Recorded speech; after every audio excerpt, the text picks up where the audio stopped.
que procede de Deus.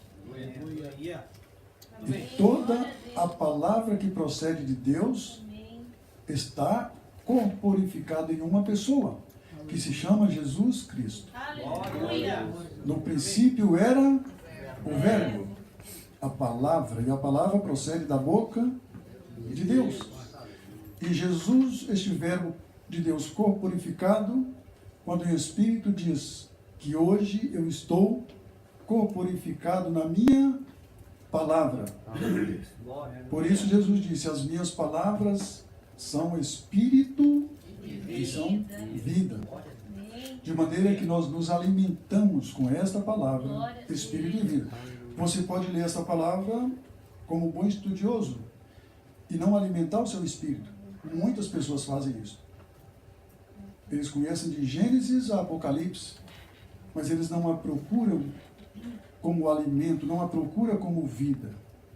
E tudo na Bíblia, de Gênesis ao Apocalipse, Deus se trata com a questão da vida. Porque Deus trouxe vida, Satanás introduziu a morte. O processo que Deus, através do Espírito Santo, está fazendo hoje é trazer à vida tudo aquilo que está em estado de morte. Como eu já disse em outras ocasiões, explico novamente, a morte não é um momento, não acontece em um momento em que a pessoa, como estamos vendo todos os dias, pessoas que vão dormir e não acordam, e aí nós dizemos, nesse dia fulano faleceu, morreu. Isso é um momento. Só que a morte, biblicamente falando, e nós sabemos disso, ela é um estado constante. Desde que a pessoa nasce, a partir deste momento, ela não começa a viver, a ganhar dias, a ganhar anos de vida. Ela começa a perder dias, perder horas, perder anos de vida. A cada dia que se passa em nossa vida é um dia, não há mais, há menos. Esse é um estado contínuo de morte. Nesse estado contínuo de morte, Deus está salvando. Olha, irmão, isso é maravilhoso. A Bíblia diz que nós estávamos, como é que nós estávamos? Não é como Romanos que diz que nós estávamos, nós éramos apenas pecadores. Eu já disse isso em outra ocasião. Nós éramos em Romanos pecadores. E pecadores precisam de perdão. Deus perdoa o pecador, está tudo resolvido. Está bem? Só que Paulo adianta, e quando chega em Efésios, ele escreve que não. É um pouco mais. Nós não éramos só pecadores, nós estávamos mortos em nossos delitos e pecados. E Ele, Deus, em sua misericórdia, que Ele é grande em misericórdia, Ele veio e nos deu vida. E é com a vida que Deus está edificando a sua igreja. Tudo que está em Cristo está vivo. Tudo que está fora de Cristo está morto. Aquela pessoa que você admira, aquele sábio, aquele teólogo, aquele empresário extraordinário, aquela pessoa que você tanto admira, se ele não está em Cristo, não temos outra palavra, é um defunto, está morto. Agora, se você está em Cristo, como nós estamos em Cristo, nós estamos sendo edificados como pessoas vivas. Glória a Deus. É o que Pedro chama de pedras vivas. Somos pedras vivas. Amém? Então, é muito importante que você tenha isso, que você receba essa palavra desta forma, como espírito e como vida, como alimento para o meu espírito. Não é para os meus ouvidos, é para o meu espírito. É para o meu espírito, não é o que me faz bem aos meus ouvidos, que eu quero ouvir. Essas palavras da Bíblia nós não queremos, não gostamos. Nosso ouvido, humanamente falando, não gosta de ouvir. Mas o nosso homem interior clama por essas palavras. Ele precisa dessa palavra. Amém? Então diz aí o profeta Isaías, você sabe, é o profeta messiânico, ele escreveu o seu livro 700 anos antes do nascimento físico de Jesus. E ele fala essas palavras, 45, 22 ao 25, diz assim: olhai para mim. Quem está dizendo isto? olhai para mim e sereis salvos, vós todos os confins da terra, pois eu sou Deus. E quantos outros deuses há? Nenhum. Deus diz, não há outro. Não há outro. É Deus falando de si mesmo, é Deus dando testemunho de si mesmo, dizendo, olha para mim, olha para mim. Não olha para outros deuses, inclusive Deus nem sequer inclui aqui porque não há, diz Deus, não há outro. Olha para mim e sereis salvos. Sereis salvos. Porque fora de mim não há Deus.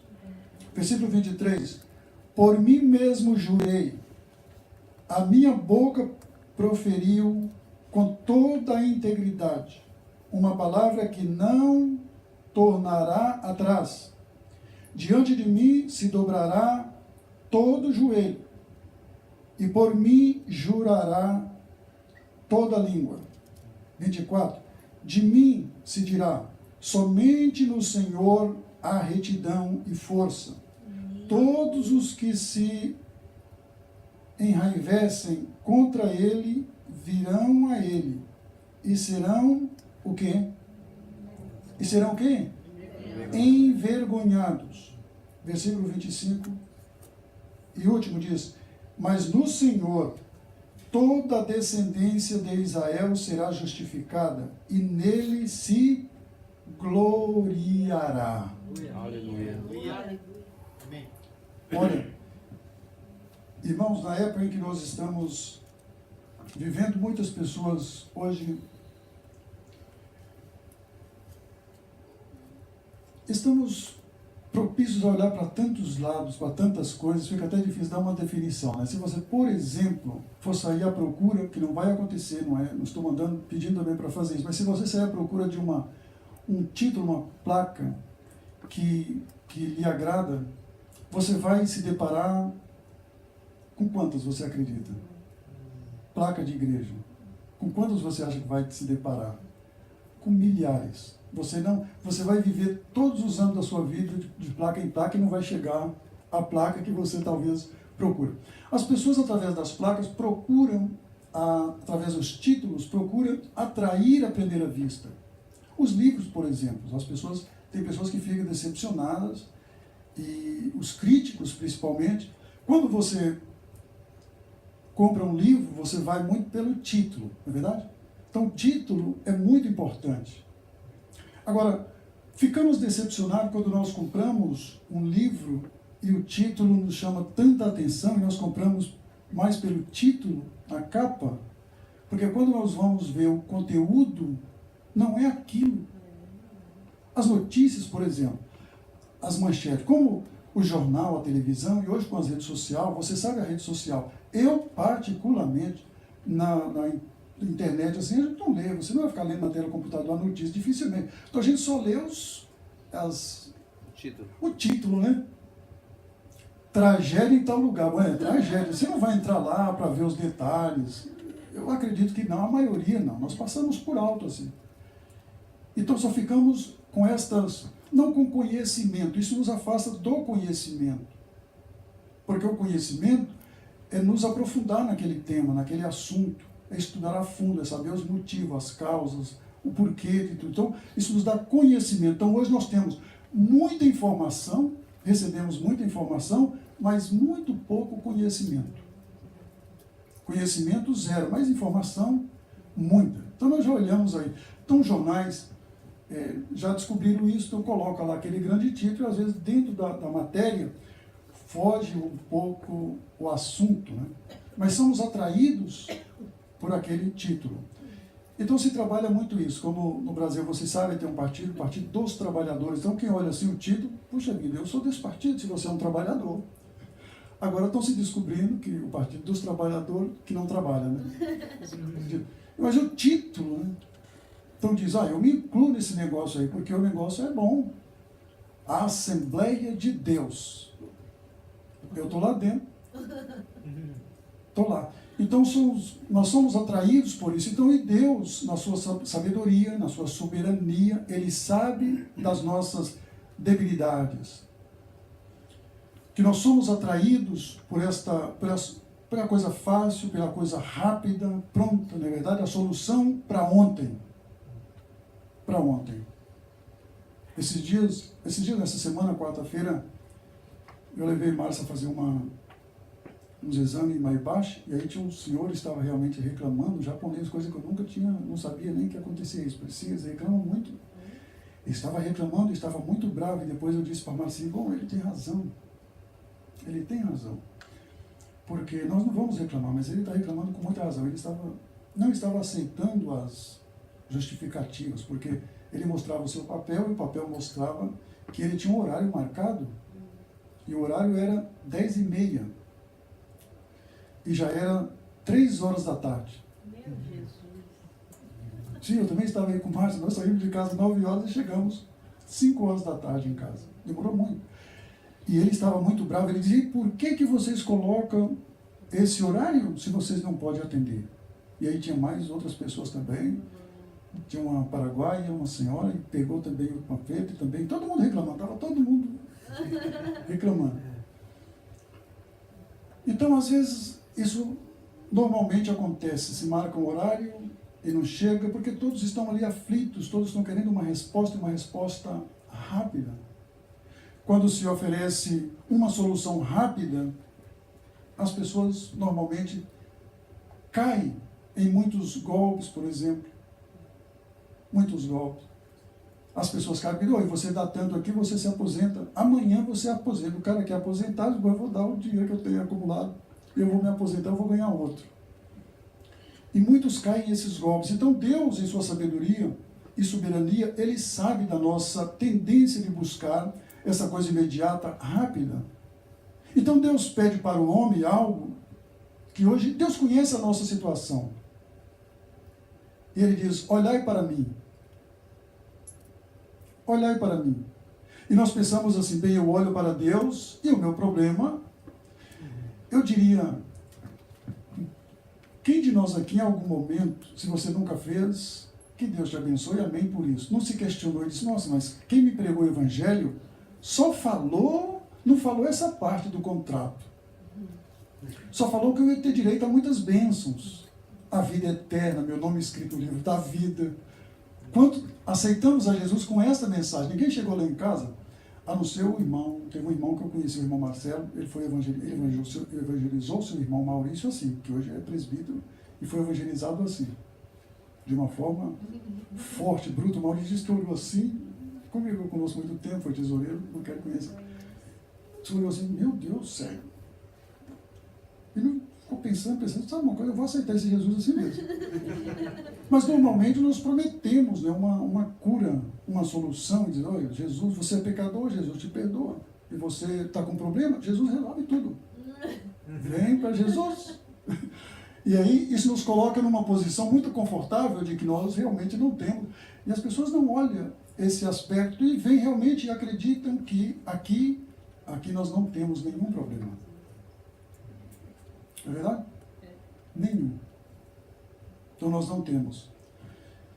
Então quando nós recebemos a Cristo e nós entregamos a nossa vida a Ele e nós começamos a viver a vida cristã, então tem a fase de bebê, a fase de criança, a fase de adolescente, a fase jovem e adulto, e aí nós vamos compreendendo como é o trabalhar com Deus.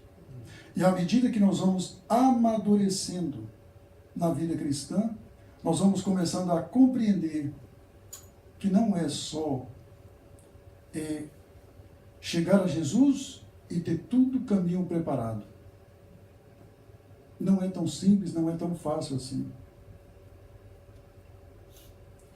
Mas as aflições, os problemas, as lutas, as dificuldades, são elas que nos moldam, são elas que formam o nosso caráter cristão, nosso caráter verdadeiramente cristão. Através dessas provas, destas dificuldades, desses problemas, Deus vai formando o caráter de Cristo em nós. E nós vamos sendo cada vez mais útil para Deus. Deus vai conseguindo extrair de nós o que Ele realmente precisa de nós. É que a laranja, quando está sendo espremida, o que ela fala? Nada. e nós a esprememos, e se ela pudesse falar, ia dizer, oi, você é muito mal. E você poderia, se pudesse haver esse diálogo, você ia dizer, não, eu quero o suco que você tem, da cana, por isso nós esprememos. Assim Deus faz através das aflições, dos problemas, da luta. Nós não entendemos, não sabemos e sequer precisamos. Apenas temos que confiar em Deus e dizer, Deus, o quanto for necessário faça, porque eu sei que o Senhor tirará de mim o melhor. Aleluia. O melhor. Então Deus diz, olhai para mim, e nós continuamos temando com Deus e olhando para tantas outras coisas. Olhamos e acreditamos que a cura que nós precisamos, sabe com quem está? Com o médico na clínica da esquina. Ele é especialista em cabeça, em estômago e em coração. Ele é especialista em coluna. Ele tem a solução do nosso problema. Sabe? Ninguém conhece melhor o seu corpo, o meu corpo, do que eu mesmo, do que você mesmo. O médico não sabe nada de verdade sobre você, sobre eu. Sabe, quem nos conhece e verdadeiramente tem a cura, a solução, a resposta para as nossas indagações, porque o ser humano, nós somos, todos nós sabemos, somos uma máquina muito complicada, nós mesmos não nos entendemos. Falamos com nós mesmos, mais de 80% do tempo nós falamos com nós mesmos.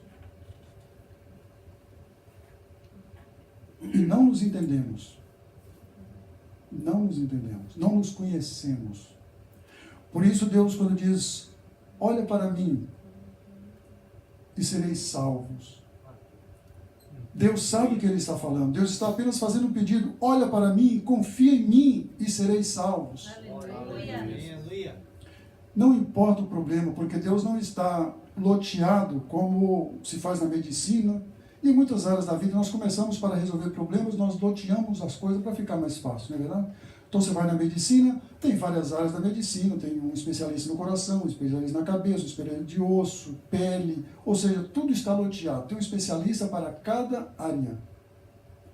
E quando alguém estuda um pouquinho de cada coisa, bom, esse é um clínico geral, ou seja, ele conhece tudo, um pouquinho de cada coisa. E nós temos um Deus clamando. Aleluia. Olha para mim. Aleluia. Olha para mim e sereis salvos. Glória a Deus. Então nós não temos irmãos que ficam hoje buscando solução em outras coisas, uma vez que Deus está nos pedindo atenção. Um Deus que pede atenção. E eu amo esse Deus. Ele quer ser adorado, ele pede adoração. Não adorar a Deus, não invocar a Deus, não clamar a Deus, não orar a Deus, se constitui pecado justamente por não estarmos em obediência à sua palavra. Ele quer ser adorado. Ele quer ser buscado. Ele quer ser glorificado. Ele quer a nossa atenção. Muitas das vezes nós ficamos buscando a atenção de Deus, mas sabe, não se esqueça que Deus sempre está bom, vamos colocar assim para ficar mais fácil de entender, um passo à frente. A Bíblia diz que nós amamos a Deus porque primeiro foi Ele que nos amou. Aleluia. Então, se hoje nós estamos buscando a Deus, é porque primeiro Ele nos buscou. Aleluia. Nós nunca antecipamos Deus, Deus sempre está à frente. Aleluia. Porque hoje nós estamos clamando a Deus, buscando a Deus, porque primeiro Ele clamou, primeiro Ele buscou e encontrou cada um de nós. Aleluia. Por isso hoje, tudo aquilo que nós estamos fazendo, nós estamos simplesmente retribuindo o que Deus já fez por nós. Glória a Deus. Nós o amamos porque Ele nos amou primeiro. Em Mateus capítulo 1, versículo 21, Nós temos aqui um caminho mais simples para a salvação, que é olhar para Ele. Agora veja, a salvação, quando nós falamos também biblicamente em salvação, logo nos vem a questão da salvação da alma. E você sabe que nem tudo está relacionado à nossa salvação eterna, a salvação da alma. Uma pessoa que ia sofrer um assalto, um acidente, alguma coisa, e houve um escape, e aquilo não aconteceu, o que ela diz? Eu fui salva. Eu fui salva do vício, eu fui salva. Ou seja, muitas áreas se requer a salvação. Mateus capítulo 1, versículo 21 diz assim: ela dará à luz um filho e lhe porás o nome de Jesus, porque ele, o que ele fará? Salvará o seu povo dos pecados deles. Então Jesus veio com esta missão para salvar, é uma missão de Jesus, salvar o seu povo. E diz, e ela dará luz e colocará o nome de Jesus, porque ele veio com essa missão para salvar o seu povo, ou seja, todos aqueles que olhar para ele. Deus tem o prazer de nos salvar, de resolver os nossos problemas, de tomar a rédea, a direção das nossas vidas. Irmãos, quando nós confiamos em Deus, diz a Bíblia, nunca nós vamos ser decepcionados. Porque no tempo de Deus, Deus se levantará. Deus se levantará. Então, em Mateus 2,4, melhor, 1 Timóteo 2,4, quem pode olhar para ele? Eu diria todos. Deus não está limitando grupo de pessoas, esse grupo pode, este grupo não pode. Todos podem olhar para Deus. E é o que eu acredito que a maioria faz, independente dos seus grupos, todos olham para Deus. 1 Timóteo 2,4, quem encontrou?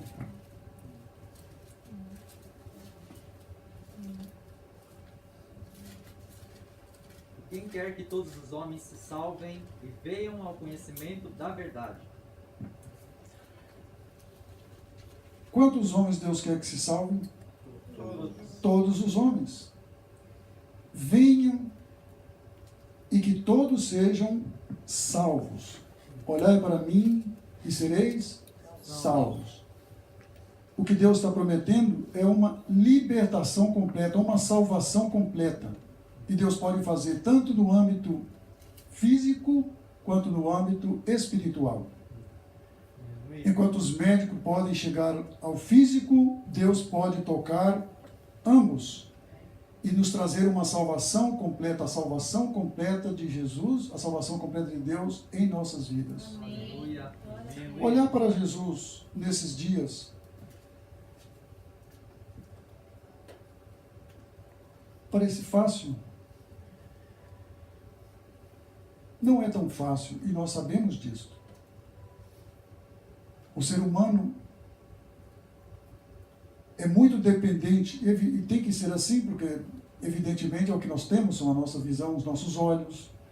Nós tendemos a crer naquilo que nós podemos ver, que nós podemos tocar, aquilo que nós aprendemos que a cor azul é essa, e que a cor preta é aquela, branca é aquela. Então nós nos ensinaram e assim são, e a nossa vida é formada, o nosso cérebro está codificado dessa forma que nós aprendemos, cada um no seu idioma, cada um da sua forma, e assim somos formados. Então nós tendemos a olhar para Jesus, a este Jesus que milhões, não são poucos, olham, porque eles podem ver, e nós olhamos, e a diferença grande está aqui, nós olhamos e o que você vê? Um pedaço de madeira. O que você vê é uma escultura de mármore, de pedra. É isso que nós vemos, nada mais. Mas alguém que vê aquilo com outros olhos, o que nós chamamos de cegueira espiritual. O que para nós é cegueira espiritual, para eles é uma visão espiritual. Então, olhar para Jesus, olhar para Deus hoje, não é algo simples. O homem não pode fazer por si só. Para eu olhar para Jesus hoje, eu preciso ter o Espírito Santo. Aleluia. Eu preciso ter recebido de Deus a crença de que Ele existe, Ele é real. Se alguém chegasse aqui nesse momento e dissesse, o que vocês estão adorando aqui? O que mostraríamos? Como comprovar? Aonde está? Não colocamos. Não é tão simples. Mas nós estamos olhando para Ele. Aleluia. Olhando para Jesus. E quando nós estamos olhando para Jesus, irmãos, quando nós estamos olhando para Jesus, como eu disse no início, quando Pedro estava olhando para Jesus, ele estava triunfando sobre os problemas. Os meus problemas, e quero incluir também os seus problemas, não são maior do que o nosso Jesus. Aleluia. Não são maior do que Deus. Não é hora de nós acomodarmos e dizer, não, eu vou resolver sozinho, eu acumulei dinheiro, eu tenho por onde, eu tenho... Não. É hora de nós pararmos e dizer, Senhor, eu não vou tirar os meus olhos de Ti. E os meus olhos da fé. Eu vou continuar crendo na Tua palavra, vou profetizar a Sua palavra em todo o tempo. Aleluia. Vou triunfar sobre esse problema. Glória a Deus. Satanás, assim como atraiu Pedro, ele também quer nos atrair. Colocando em nossas vidas, nosso lar, necessidades. Porque pelas necessidades, Satanás, pela dúvida, Satanás entra. Foi assim com Adão e Eva no Éden. Foi assim com Cristo no deserto, que ele colocou a dúvida. Você não é filho de Deus, transforma as pedras em pães, se alimenta. Jesus reconheceu e disse, não vou estar distraído com essa distração de Satanás. E assim nós devemos estar sempre. Em todo tempo, em todo momento, glorifiquemos o nome do Senhor Jesus. Sigamos olhando para Deus, olhando para Jesus. Diz a Bíblia, Ele é o autor e é o consumador da nossa fé. Que Deus nos abençoe, que Deus nos guarde, que Deus nos proteja. Não permita que nada, nem doença, nada, venha tirar o seu olhar de Cristo. Tem pessoas que se distraem com muita facilidade, e aí está o perigo espiritual. Nós precisamos permanecer olhando firmemente para Deus. Disse Jesus, disse Deus, olha para mim e serei salvo. Fiquemos de pé em nome do Senhor Jesus.